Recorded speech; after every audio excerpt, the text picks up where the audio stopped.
Hello everyone and welcome back to 4FS Gaming. Now I've made a lot of guides for Hunt Showdown over the past couple of years. We have talked tactics, weapons, positioning, ambushes, teamwork, tools, tips for new players, tips for experienced players. But at the end of the day, winning a fight in Hunt ultimately boils down to one thing. Can you hit your shots? Now, full disclosure, and you've seen my clips, I do not have the best aim. I have my moments, but they're not necessarily consistent. Hunt was one of the first games that I picked up when moving from console to PC 3 years ago, and it took a big effort to learn mouse and keyboard in this context, because Hunt's, well, pretty unforgiving. There are lots of people out there that shoot much better than me, so maybe I'm not the best person to be making this guide, but nevertheless, a lot of people talk about this in my comments, and so we are going to look at it. Here are 10 things that you can do in order to become a straighter shooter in the swamps. All of these tips are applicable to Hunt on PC, and some will be relevant to Hunt on console. All of them will be helpful for new players, and some will still be helpful for experienced players. So let's get stuck in. What I say here applies to normal weapons in Hunt. We're not talking about crossbows or shotguns with spread patterns, that's for a different day. So number one, firstly, you have to understand how bullets work. Know the basic mechanics of shooting in this game, so if you're new, listen carefully, if you're not, bear with me, I'll be quick. When you aim down sights, your bullet will go exactly where you are aiming. There is no bullet drop, there is no aim deviation. Where you aim, your bullet will arrive. The only exceptions to this are the aftermath, which has a slight deviation to prevent you from headshotting people at 250 meters, and when you shoot while jumping, that also introduces a degree of inaccuracy, I believe. There is, however, bullet travel time, and unlike many other games, it's quite noticeable. Each weapon has a muzzle velocity statistic which determines how long it takes for a bullet to reach its target from when you shoot. This means that against a moving enemy, you're going to have to lead your shots. There is also weapon sway. Your sights will drift in random patterns when aimed in, and you have to constantly adjust to make sure you are actually aiming at your target. This sway is increased when moving and decreases when crouched. It mainly applies on long range shots, at close range it doesn't matter too much. Finally, the damage of a weapon reduces the further your bullet has to travel, and the more pieces of cover that it penetrates as well. Different ammo types are affected differently by these curves, but at long ranges it can take several body shots to kill, and even a headshot becomes non-lethal on a full health hunter at a distance equal to the range statistic of a given weapon. So then how do we use this information to improve our aim? Well, tip 2 is that you should be patient with your opening shot. There is nothing more easy than killing a stationary target in Hunt due to that perfect aim down sight's accuracy. If you see an enemy and they are unaware of you, feel free to take your time, line up that shot, wait till they stand still or crouch down, and then pick up your easy free kill. Note that this does not apply when you're in an active gunfight. It's far too dangerous to take your time, you need to be moving constantly. Since we also know that bullets take time to hit their target, you will need to lead your shots. But doing so can be tricky because depending on your range and the weapon you're using, you will have to lead by different margins. Tip number 3 is to practice with weapons that have a similar muzzle velocity until you get a feel for how much to lead a target when they are moving.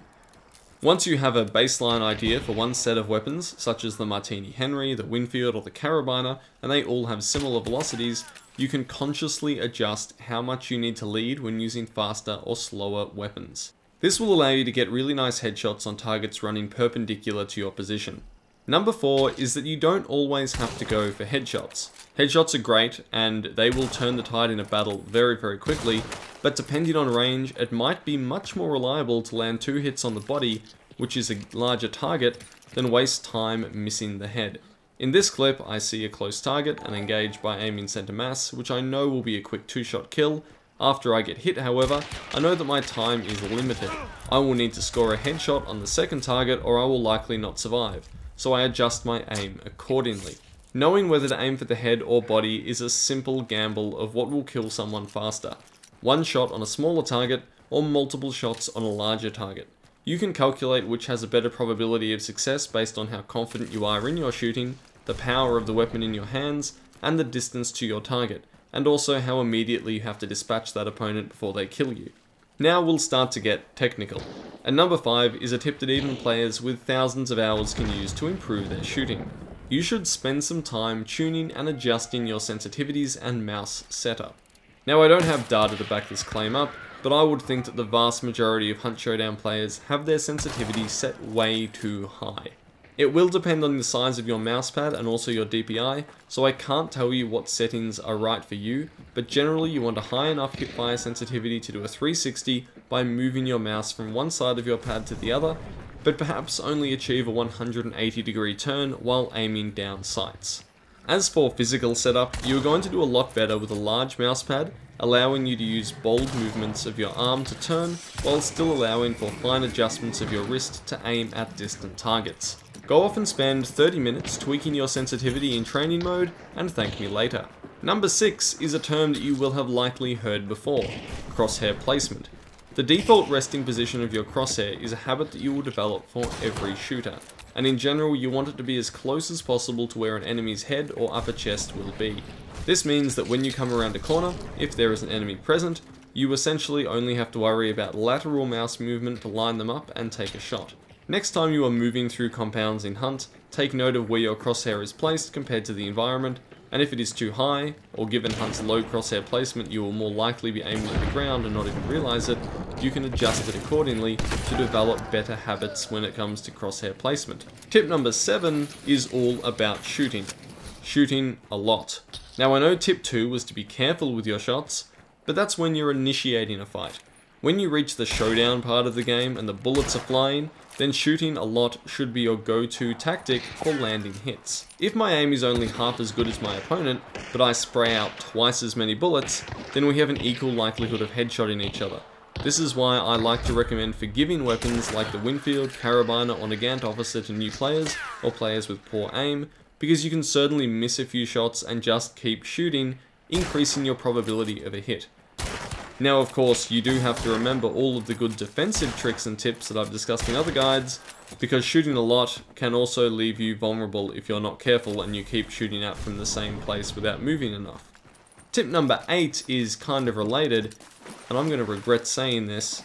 Spam weapons, or weapons that rely heavily on RNG hipfire, will be helpful to players with bad aim, and a detriment to players with good aim. I'm talking dual wielding, levering, and fanning. By using random hipfire mechanics to send a lot of bullets at your target, your aim doesn't really matter, especially not your precise aim, because the game essentially rolls the dice for you. As you get better with your shooting, you will find these weapons frustrate you more and more because hits that you could have lined up easily with your sharpshooting skills will miss when left to the RNG mercy of these mechanics. Keep this relationship in mind as you practice and improve. You might like fanning and levering early on, but the better you get with your shooting, the more it's going to frustrate you as it takes away easy kills. Number 9 is the second most important tip. Find an aiming style that works for you. I can share how I aim, and it's not perfect, and much of this is preference, but I think it might help some of you.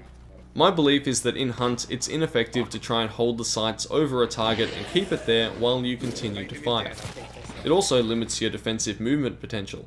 So I employ what some would call flick aiming. I will try to snap or flick my sights over the target and click just as it gets into position. I'm also trying to practice quick scoping or quick sighting at closer ranges as well. If you have a good sense of where your crosshair or sight center is on your screen, aiming down sights at a target as you pull the trigger can enable some really nice hits, even when using scoped weapons at 10-20 meters. If you ever want to use the Nitro Express, this style of aiming is almost mandatory. At longer ranges, I have the mindset of letting targets walk into my bullets. If a target is moving and I aim at them, then that will always result in a miss, because of the bullet travel time. Instead, I will aim in the space next to their head if it's a strafing target, or in front of a running target. Imagine them walking into your bullet, rather than the bullet chasing their head. Regardless, none of this will be useful without the final and most important tip of all. Practice. No one wants to hear it, but aiming in Hunt is a skill, and like all skills, it does take time to develop. There are many ways to practice aim, but the key thing is that you should be doing it constantly, and the best practice is against other players. You can go and mess around and practice shooting techniques in training or trials, and this is useful, but at the end of the day, getting into fights, even if you lose, is going to be extremely helpful, because that experience, that aiming under pressure, aiming at targets that move erratically, you can't get that anywhere else. So get out there and start shooting. When I have cleared a server with a team and we're waiting for a banish or we're heading to extract, I will generally shoot everything that I can see in order to practice my aiming skills and keep them sharp. And this is necessary because, as I said at the start, I'm actually not that good at aiming. It just turns out that because I make YouTube content, I can cut out all the bad bits and just put the good bits of gameplay in my videos because, well, it's more entertaining. So you're getting a pretty tainted view of my skills watching this channel. Sorry to burst your bubble. So hopefully some of this is helpful to you. It has certainly been helpful to me, but in this area, I'm really not the expert. So if you have some more tips that you would like to share, please head down to the comments below. A massive thank you to our Patreon supporters. You are all awesome and I couldn't do what I do without you. And also to everyone else for watching. This is Ascendance from 4FS Gaming.